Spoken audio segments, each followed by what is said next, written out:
Hey everyone! Tonight we begin not with a battle or a banquet, but with the very personal, very pungent world of medieval hygiene. Before we dive in, if you enjoy these deep dives, go ahead and hit like and subscribe, only if you genuinely enjoy what I do here. And drop a comment telling me where you're tuning in from and what time it is for you. I love seeing how this mysterious little community stretches around the globe. Now, dim the lights, maybe turn on a fan for that soft background hum, and let's ease into tonight's journey together. I step back in time to a cramped 14th century street, the air thick with sweat, livestock, and the faintest hope of onion soup. Imagine believing that hot water opened your pores wide enough for disease to slither in. People feared bathing more than plague. They thought a full body soak during an outbreak was like turning yourself into a sponge for death. So instead of bathing, they wiped their faces, hands, and feet with cloths soaked in herbs, lavender, sage, or whatever didn't smell like yesterday's boar roast. I once tried a linen cloth soaked in rosewater during a medieval reenactment, and I swear my skin tingled like I'd rubbed it with glitter. Monasteries had once embraced Roman-style baths, steam, communal tubs, scrubbing, but by the 13th century, public bathhouses had become scandalous. Some doubled as brothels, others as rumor mills, and the church soon declared them dens of sin. Overnight, board up replaced, bubble up. If you weren't wealthy enough to hire servants to lug cauldrons of boiling water into your bedroom, you simply went dry. Noble tubs were filled with linen sheets and scattered herbs, then hoisted into chilly rooms near fireplaces. Romantic, if you consider floating in scented filth with your spouse a date. I tried a mock noble bath once on set, and let me tell you, the herb sachet didn't quite mask the plumbing odors. Peasants did what they could, scrubbing in rivers or barrels, often multitasking, washing children, linens, and livestock all at once. Efficiency over elegance. In winter, bathing took a back seat to survival. I remember hiking in a snowstorm once and thinking, at least I don't have to choose between frozen toes and a lukewarm soak. When full immersion became suspect, medieval folks invented the sponge bath. Though real sponges were rare, most people used damp linen cloths dipped in herb water or vinegar. If you were lucky, someone else wiped you down. If you were poor, you did it yourself over a smoky hearth. It wasn't glorious, but it was safer than a public tub.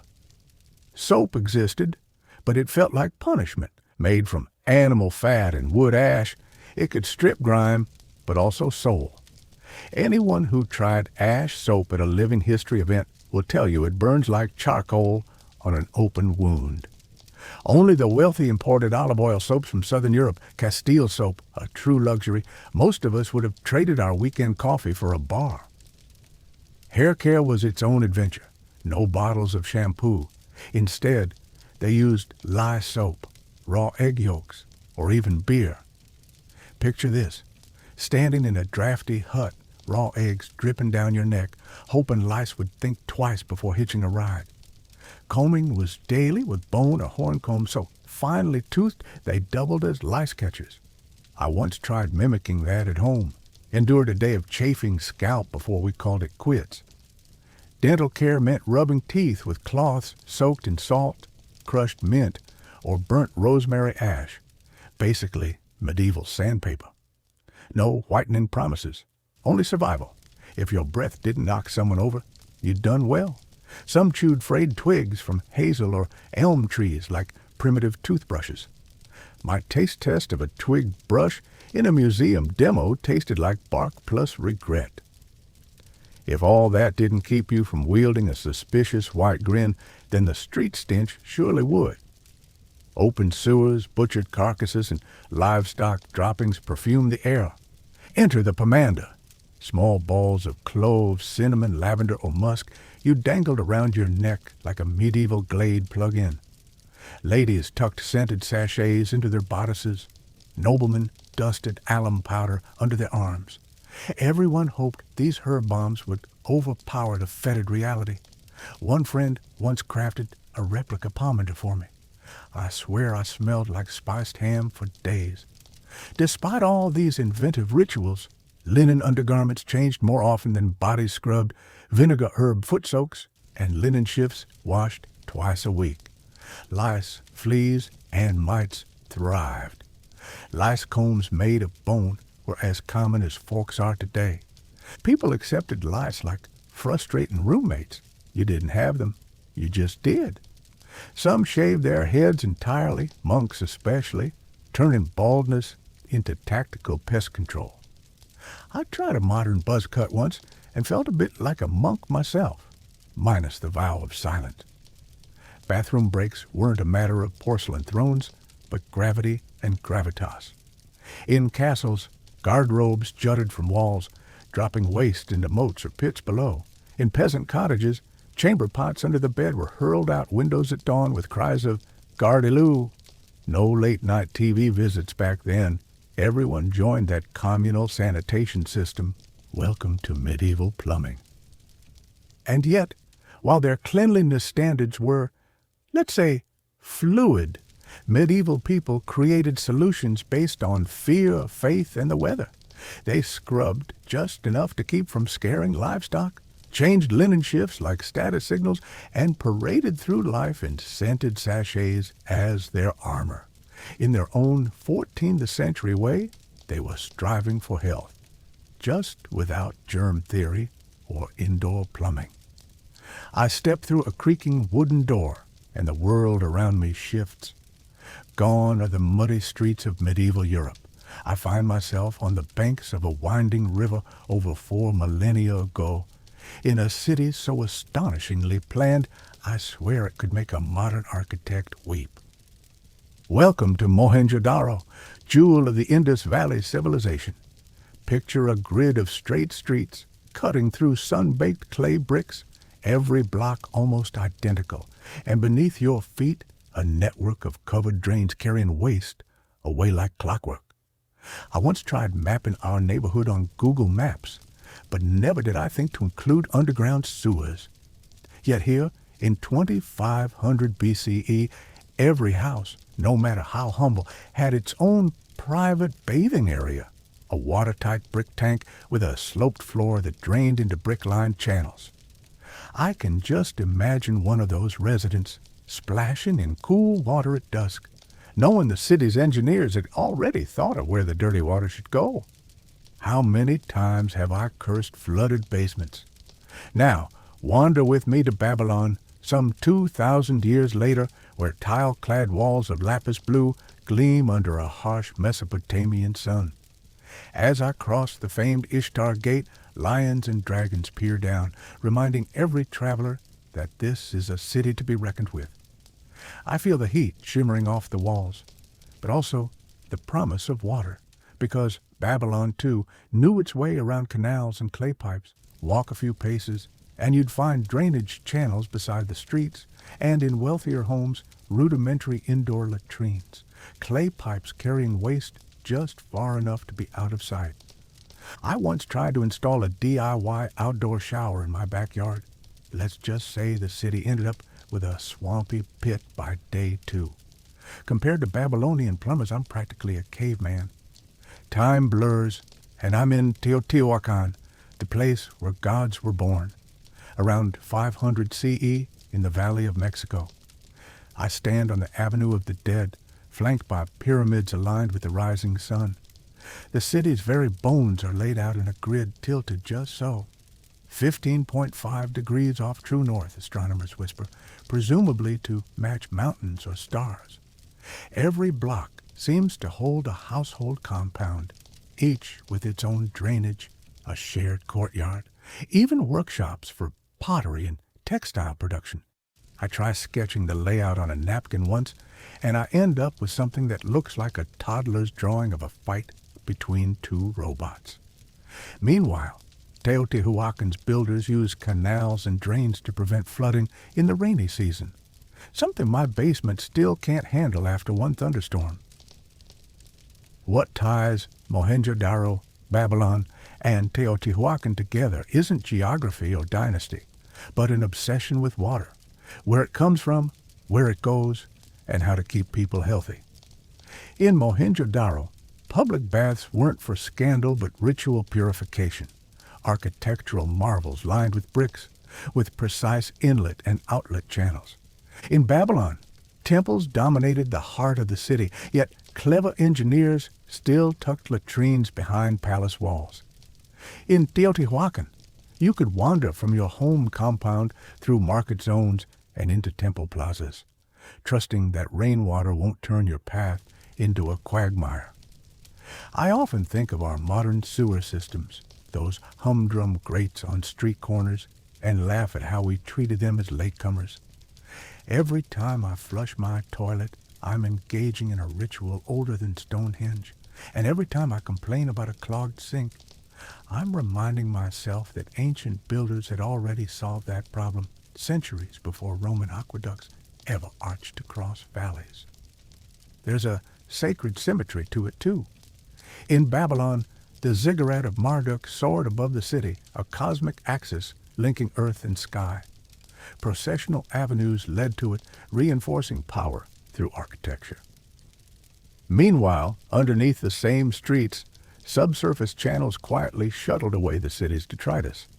It was as if the Babylonians understood that spiritual purity above ground demanded practical purity below. I tried chanting a prayer while unclogging my kitchen sink once. Trust me, it only ended with more muttered curses than divine intervention. Walking these ancient streets in my mind, I sense the same human impulse that drives us to modern conveniences, a desire for order, sanitation, and dignity. The Indus towns refuse to sacrifice hygiene to hierarchy. Even modest homes share the same sewer access as palaces.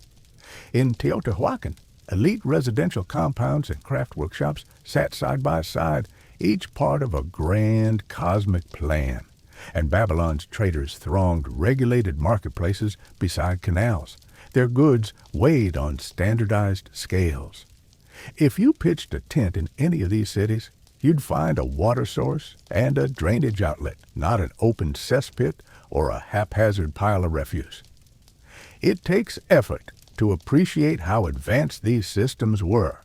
I remember touring a medieval manor once and gagged at the privy that emptied through a stone chute. Compared to that, Mohenjo-Daro's multi-level sewage network feels like science fiction. In fact, archaeologists have found access holes every few dozen meters above those channels. So maintenance wasn't just possible, it was anticipated. Imagine planning for cleaning centuries before deciding your Wi-Fi router needed a reboot. We often assume progress is a straight line, wood ash soap to mint toothpaste, latrine holes to porcelain thrones. But these ancient cities remind us that brilliance can arise, vanish, and be reinvented. Mohenjo-Daro's planners abandoned their masterpiece for reasons still debated: climate shifts, river changes, trade disruptions, and its sewers fell silent. Bathhouses in medieval Europe closed under moral panic. Teotihuacan emptied, its secrets swallowed by a jungle. I once lost my car keys under a couch cushion and panicked. Those ancient people lost entire urban cultures without a spare set of keys. As I pull myself back from these distant worlds, I realize that every time a city invests in water and sanitation, it invests in its people's future. Clean water, reliable drainage, structured marketplaces, civic centers, they're not just stone and brick. They're the scaffolding of society. And while medieval folks might have feared water for the wrong reasons, these ancient urban architects wielded it with intention, laying the groundwork for health, trade, and ritual all at once. So next time you stroll down your city sidewalk, peek inside a sewer grate, or pay your water bill without complaint, remember Mohenjo-Daro's brick drains, Babylon's clay pipes, and Teotihuacan's cosmic grid. We stand on their shoulders, sometimes literally when the basement floods, And our modern world owes a quiet debt to those early engineers who whispered to water, "I've got this." I close my notebook and lean back in my chair, feeling the weight of centuries press in as I begin Hadrian's story in the hush of my own study. I imagine the year is 76 CE, the sun baking the red clay roads of Italica, a Roman town on the western fringe of the empire, far from marble columns and Senate debates. That's where Hadrian's life began, in a house built of sun-baked brick, the child of wealth and ambition, destined to reshape the world. His parents died when he was 10, leaving the boy orphaned and vulnerable. I've lost my own father, and I know the hollow ache that follows. For Hadrian, that void was filled by two guardians, Emperor Trajan's uncle and a Roman knight. Under their stern eyes, he learned to navigate the cruelty and courtesy of aristocratic life. But while his peers polished shields and practiced marching drills, Hadrian immersed himself in Greek poetry, reciting Homer by torchlight. I once tried memorizing a Shakespeare sonnet and gave up by line 2. Hadrian inhaled epic verse the way I gulp coffee in the morning. As a young man, he served as a military tribune in Moesia and Pannonia, roads that wound along barbarian frontiers where wolves and warriors prowled. He proved competent. Soldiers respected his measured commands, but every skirmish left him longing for the tidy logic of philosophy rather than the messy thrum of battle. I've felt that tug too, choosing books over brawn, relishing the way words sharpen the mind more than a gladius ever could. When Trajan ascended in 98 CE, his gaze turned to Hadrian, his orphaned great-nephew who spoke Greek as fluently as Latin. Some whispered Hadrian's tongue was too cultured, too effete for an emperor. Yet Trajan named him legate and steward, weaving him into the web of imperial power. In Rome's corridors of marble and mosaic, Hadrian learned the art of diplomacy, when to print your words on bronze tablets and when to let silence carry your meaning. But power is a fickle mistress. When Trajan fell ill in 117 CE, no formal will named his successor. Legend says that on his deathbed, Trajan adopted Hadrian in a letter bearing Plutina's witness, Trajan's widow whose loyalties lay with the quiet scholar rather than more hawkish generals. I recall writing a letter of recommendation once, praying it would matter. Imagine laying down your soul on papyrus and hoping the Senate cares. In August of that year, a decree rang through the forum. Hadrian was emperor. Nearly a whisper of parchment birthed a ruler whose vision spanned from Britain's misty shores to Egypt's scorching sands. Yet his ascension ignited fury. Senators bristled at his reputation for arrogance. Troops seethed over Trajan's conquests in Mesopotamia that Hadrian prudently renounced. The empire had expanded farther east than ever, and Hadrian chose consolidation over conquest. He withdrew legions, handed back Armenian lands, and drew lines on maps that stung veterans' pride. I've had to scale back my own ambitions, trading grand renovation plans for realistic budgets, and I've felt that same mixture of relief and rebellion in my chest. Almost immediately, Hadrian faced darker storms. 4 senators who had dared to oppose him were executed under shady charges of conspiracy. Rumor blamed Hadrian. He blamed a secretary named Attionius. Truth vanished in the swirl of rumors and fear. I once made a critical mistake at work, watched rooms full of colleagues barter blame and excuse, and knew how fast respect evaporates into whispers. For Hadrian, loyalty became lethal. Yet he also understood generosity. To soothe uneasy troops, he distributed largesse, gold coins gleaming like harvested stars, and canceled debts for the poor. He reminded Rome he was not a tyrant, but a shepherd. Still, while he built goodwill, he quietly reshaped the empire's soul. He spoke of law over war, of homes over borders. I've tried inviting friends into my apartment to show my own hospitality. Hadrian's generosity dwarfs my mismatched chairs and stale cookies. Then came the journey that would become his legend. Rather than rule from marble in Rome, Hadrian donned rustic sandals and set off in 121 CE on a pilgrimage across the provinces. For 5 years he walked, rode, and oversaw Gaul, Britannia, Hispania, North Africa, the Balkans, Greece, Asia Minor. I once backpacked through Europe for a month and swore I'd never sit again. Hadrian roamed for half a decade, forging bonds with governors, inspecting fortresses, and funding aqueducts. He spoke with soldiers in campfires' glow, tasted local wine beside vineyard rows, and listened to every plea, from tribal elders to market vendors.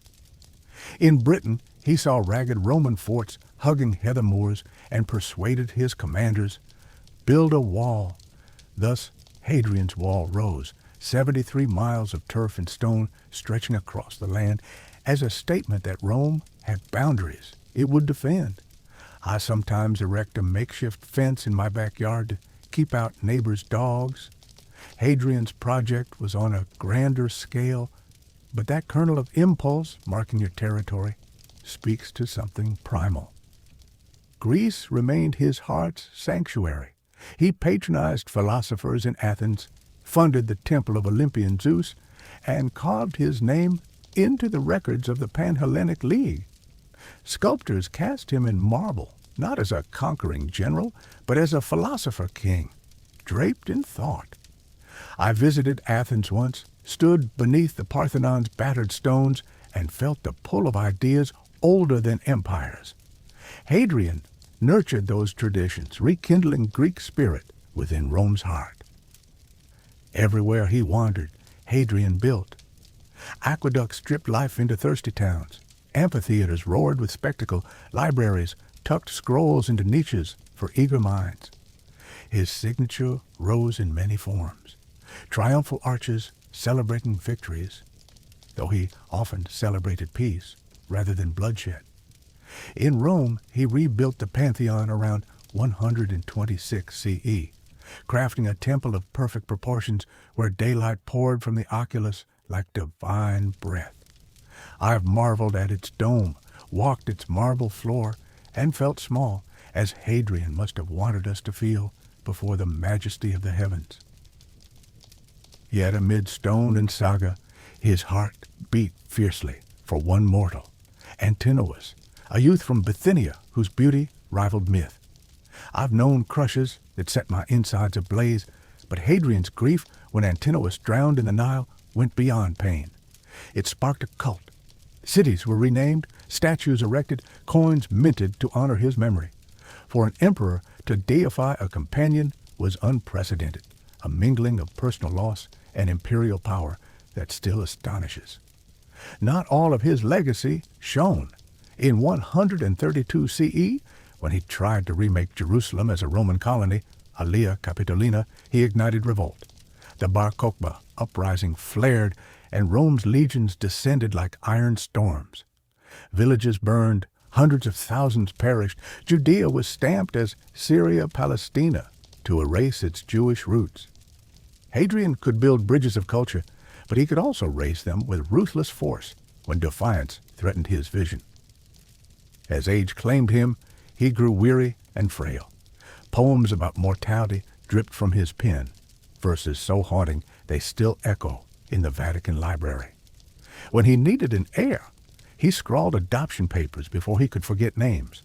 First Lucius Aelius, then Antoninus Pius, while securing Marcus Aurelius as a scholarly understudy.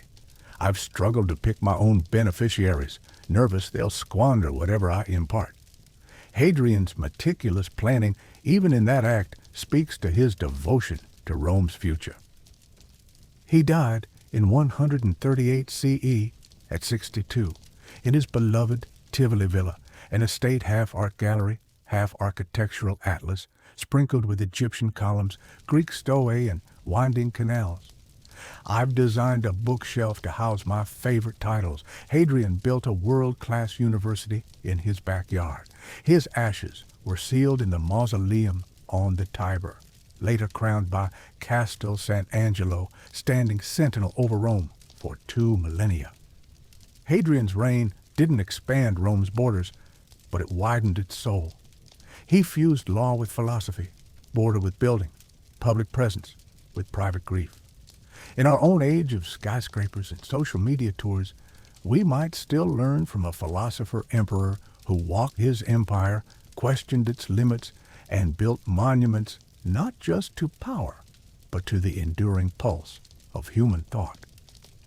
I sink back into my chair, the candles glow, catching the edges of a centuries-old map spread before me, and I'm transported to the spring of 1804. America has just doubled in size with a stroke of Thomas Jefferson's pen. 800,000 uncharted square miles of wilderness that no one quite knows how to traverse. Jefferson, ever the philosopher statesman, wanted answers. What lay beyond the Mississippi? Were there mountains of snow, deserts of sand, rivers that washed into the Pacific, or swamps that swallowed men whole? He chose Meriwether Lewis, his personal secretary, and William Clark, Lewis's old army comrade, to lead an expedition so audacious it still makes me pause. I remember the first time I read Jefferson's letter of instructions. My pulse quickened at the thought of a journey without roads, only rivers and sheer determination. They set out in May of 1804 from Camp du Bois, just across the river from St. Louis, with 33 men, 2 long keelboats, and 2 pirogues packed with supplies. Gunpowder canisters, surgical kits, compasses, sinew for repairs, and face shields of peace medals designed to impress native tribes. I handled some replica medals at a living history museum, and the weight of them made me feel the gravity of Lewis and Clark's mission. They weren't just mapping land, but staking a claim for a nation still finding its identity. Pushing off, the Missouri River was their only highway. I've paddled canoes in modern lakes and felt in control. These men were pushing upstream against currents I can barely imagine, scraping past shifting sandbars, dodging snags and whirlpools. Every day was a battle between boat and water. I picture Lewis perched at the bow, journal in hand, noting every bend, every sandbar, every deer herd glimpsed along the shore. Clark was likewise obsessed with cartography, sketching riverbanks on scraps of paper with ink that bled when damp, forging a map that could one day guide settlers and traders. By late June, they reached the territory of the Oto and Missouri tribes, first real encounters with peoples whose lives followed the river's rhythms. I shivered reading Lewis's account of those meetings. The men traded trinkets, beads, knives, mirrors, for corn, meat, and news. Tension was constant. One wrong gesture could mean bloodshed. I once attended a diplomacy reenactment where actors tried negotiating peace with wooden swords. I learned fast that trust takes more than trinkets to forge. As summer's heat baked the plains, they hunted buffalo by chasing herds on horseback, firing from moving mounts. I've ridden a horse once, stuck to the saddle like a grandmother, so I marvel at their grit. By October, they'd logged 1,000 miles and had to make a decision, proceed or winter. The river's current dipped, ice threatened, so they chose a sheltered bend near the Mandan villages in present-day North Dakota. There, they built Fort Mandan, sturdy log walls with blockhouses at the corners, cramped bunks for 33 frost-nipped explorers, and a fireplace that roared like reassurance against the plains' howling winds. Winter in Fort Mandan was hardly cozy. Temperatures plunged well below freezing, and supplies ran dangerously low. I once spent a weekend camping in winter, hypothermia nipping at my fingertips. I can't fathom months of it. Then came Sacagawea. In my day, I fret over hiring a tour guide. Lewis and Clark stumbled upon a Shoshone interpreter whose brother led the tribe, and just like that, they gained horses, food, and a guide whose knowledge of mountain passes would become their lifeline. I can't help but think of those momentous reunions as whispers of fate guiding the expedition's course. Come spring of 1805, with Sacagawea's infant strapped to her back, they left Fort Mandan lighter and more hopeful. The Missouri carried them toward the Rocky Mountains, but as the river narrowed, currents roared. One evening, a sudden whirlpool yanked a pirogue under. Men scrambled, shouting names in the black water.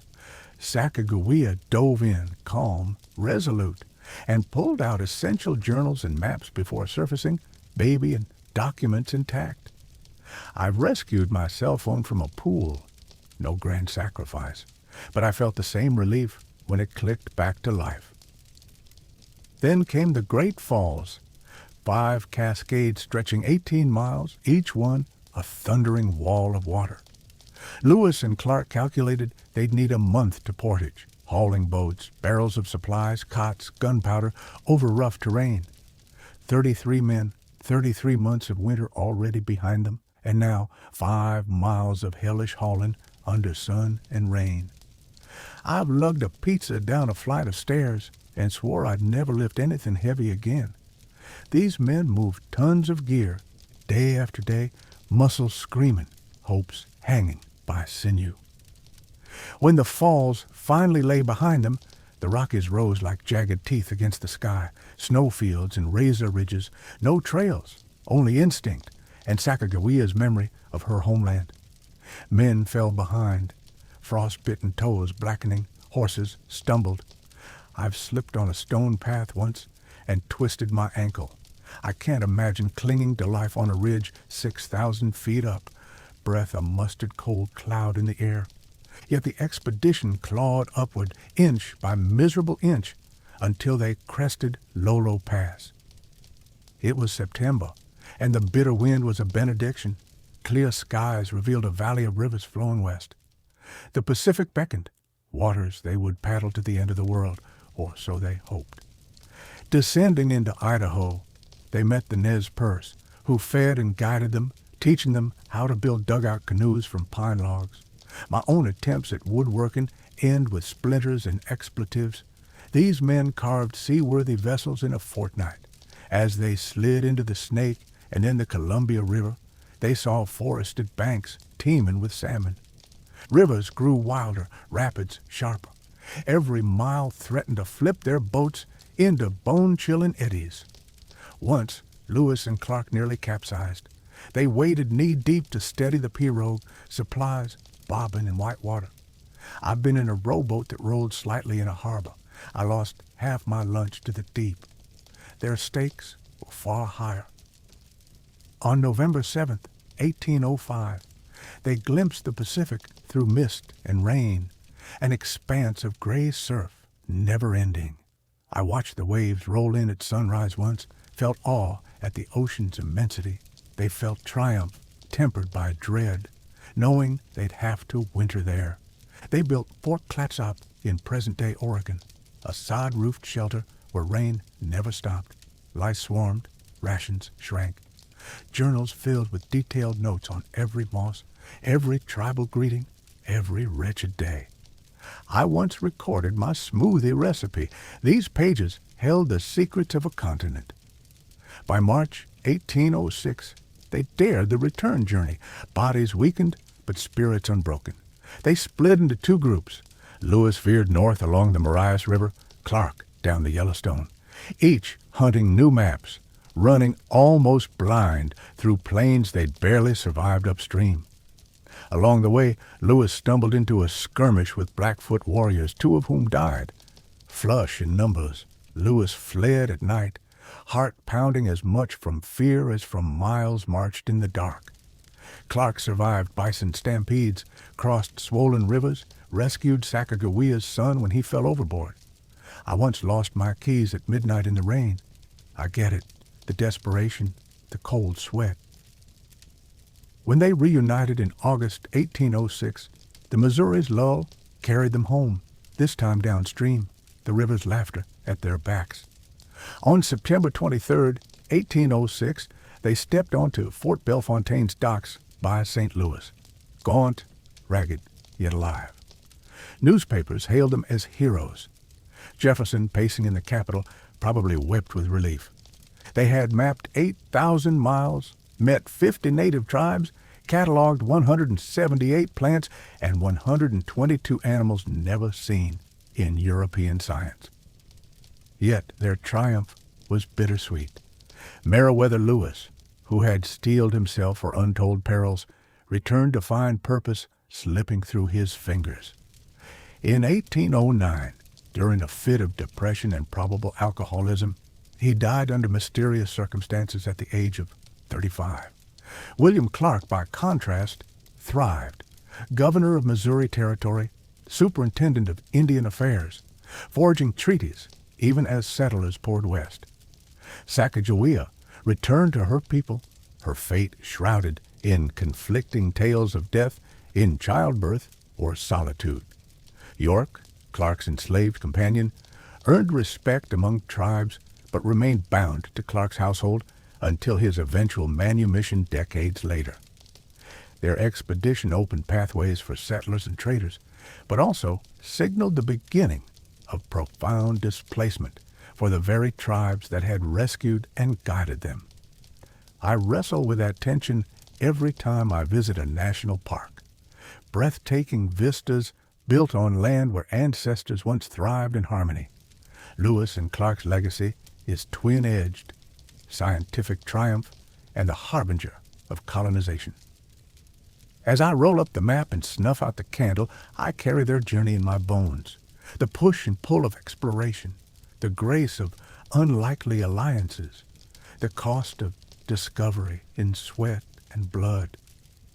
I shake the map free of dust and let my mind drift forward 2 centuries, to a time when a young United States was rising on the promise of new towns built from scratch.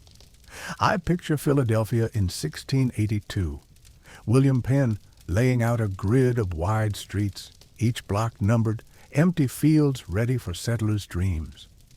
Penn believed a tidy plan would breed virtue, trees planted at intersections, public squares interspersed so neighbors couldn't slip into vice unseen. I once tried organizing my bookshelf alphabetically, only to abandon it halfway through M when the poetry started leaning on the novels.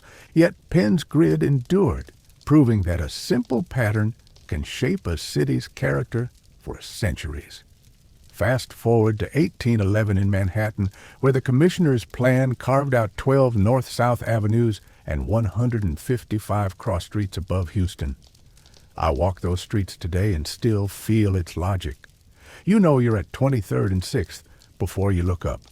But I've stood at a broken corner where 15th is scrawled over with graffiti and a pothole yawns enough to swallow a bicycle. Even the grandest grids depend on upkeep. These straight lines mirrored ancient Mohenjo-Daro's precision, but unlike its sewers, they didn't come with an instruction manual on maintenance. In Paris, Baron Haussmann chopped through medieval alleys in the 1850s, widening boulevards so troops could march without ambush, an echo of Babylon's processional ways. I've strolled those broad Paris avenues, imagining cannon smoke mingling with cafe chatter. The alignment felt deliberate, calming, but I also felt the erasure of labyrinthine streets where hidden cafes once whispered secrets. Urban planning can comfort and constrain. I remember redesigning my living room to feel airier, only to miss the cozy nooks where friends once huddled. By the early 20th century, zoning surfaced as modern planners wrestled with industry, elbowing homes aside. New York's 1916 zoning resolution forbade skyscrapers from blotting out sunlight. Setbacks created those wedding cake towers and separated factories from tenements. I once moved next to a workshop whose late-night drills rattled my windows. Zoning would have prevented that headache. Yet today I also rue the sterile suburbs where office parks sit divorced from parks for people.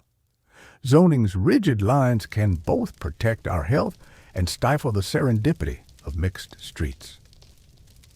In Chicago, Daniel Burnham's 1909 plan laid out boulevards, parks, and even a lakefront greenbelt.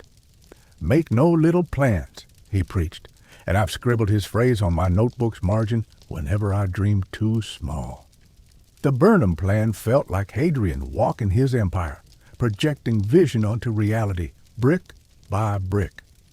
I sometimes take my daughter on the lakefront path and point to the skyline saying, "See that curve? That was Burnham's idea."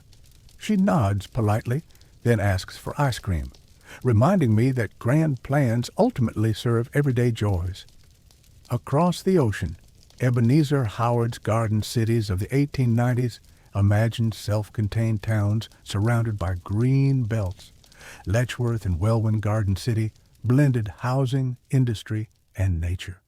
I visited Letchworth once on a rainy Sunday, boots squelching through manicured lawns, and felt I'd stepped into a utopian experiment more than a real place.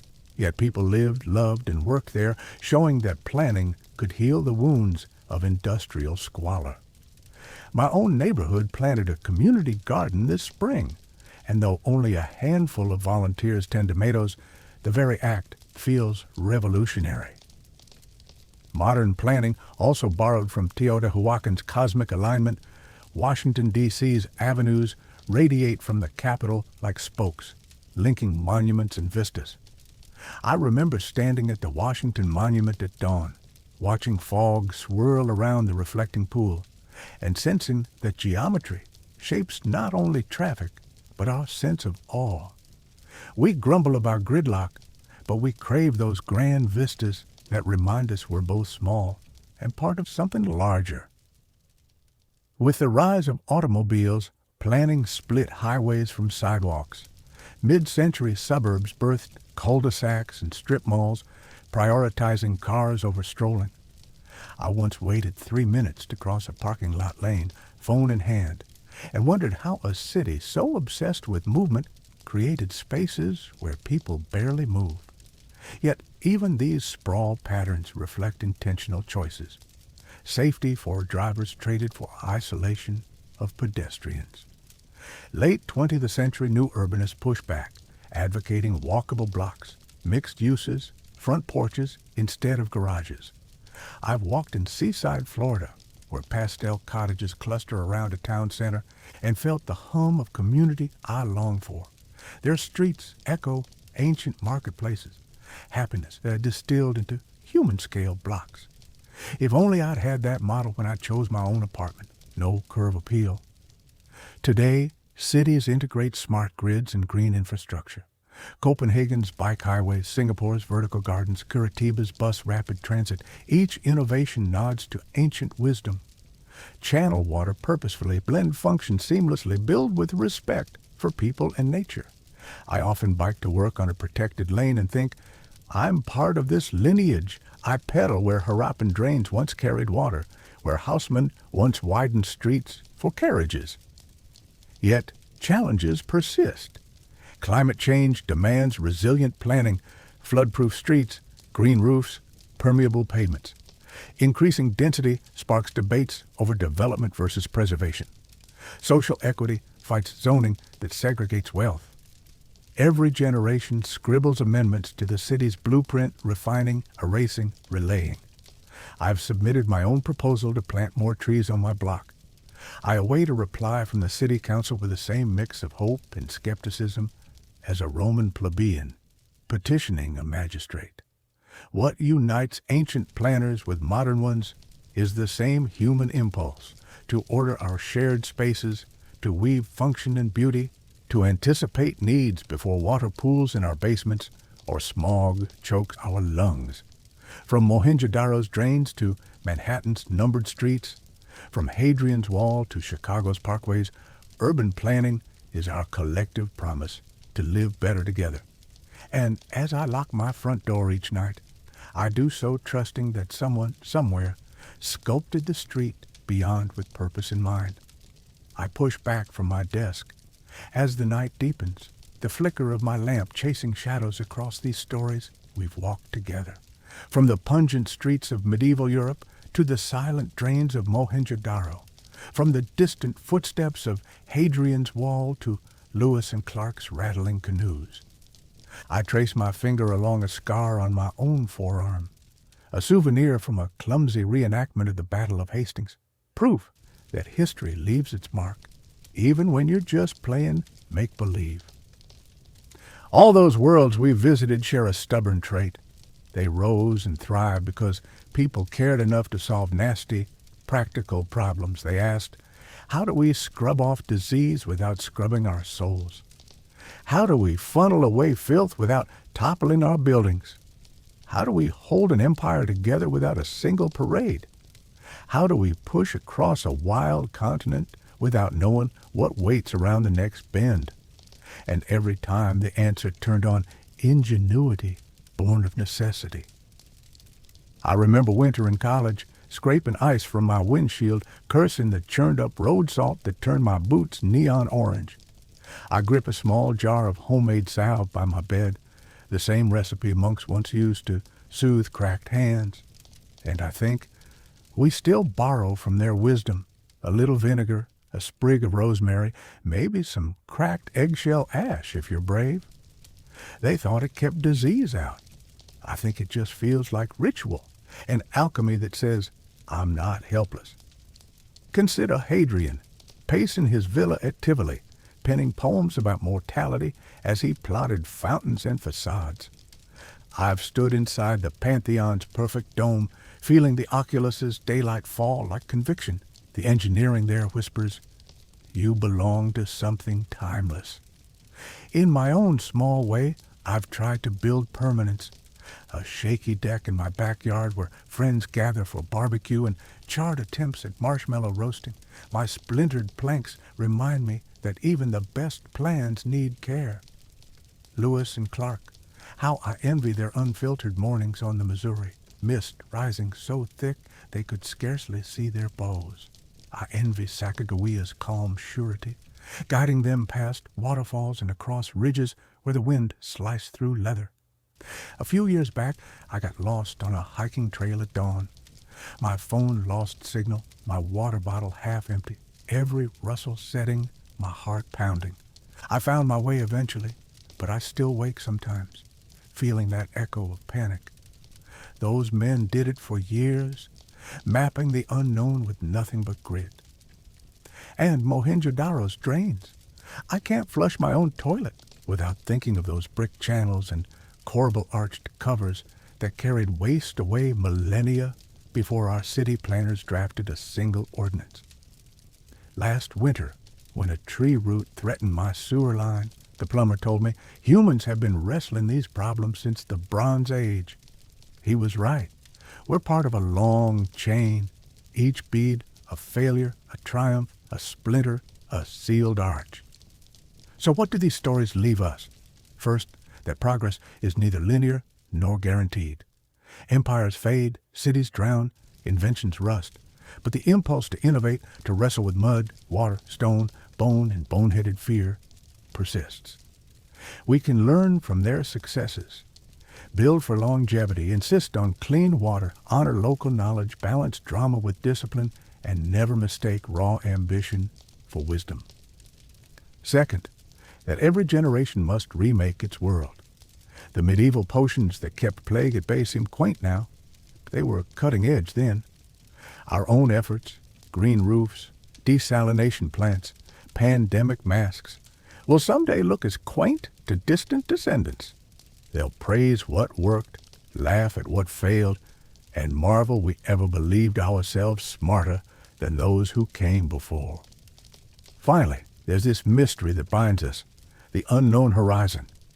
Whether it's a walled city on the Indus, the farthest Roman frontier, or the muddy banks of the Columbia River, humans have always chosen curiosity over comfort. We've stepped into stench, into shadows, into politics and potholes, determined to see what's beyond. I've opened old atlases and modern GIS apps with the same thrill, tracing lines I'll never walk, but feeling their call. Tonight, as you switch off your own bedside lamp and settle under blankets shaped by centuries of textile evolution, linen undergarments, wool blankets, modern synthetics, remember, you sleep because others wondered how not to drown or starve or freeze. You breathe because they blew fresh air into sewers and built parks. You dream because they carved amphitheaters, sketched maps, composed poems beneath the Pantheon's dome. If this journey has stirred you, if you feel a spark that says, "I want to know more," then share it. Talk about it around a fire pit or in a quiet corner of a cafe.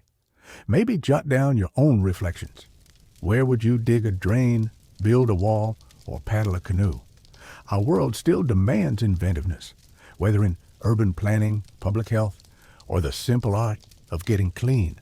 And sometimes the best ideas rise from stories we stitch together, 1,000 words at a time.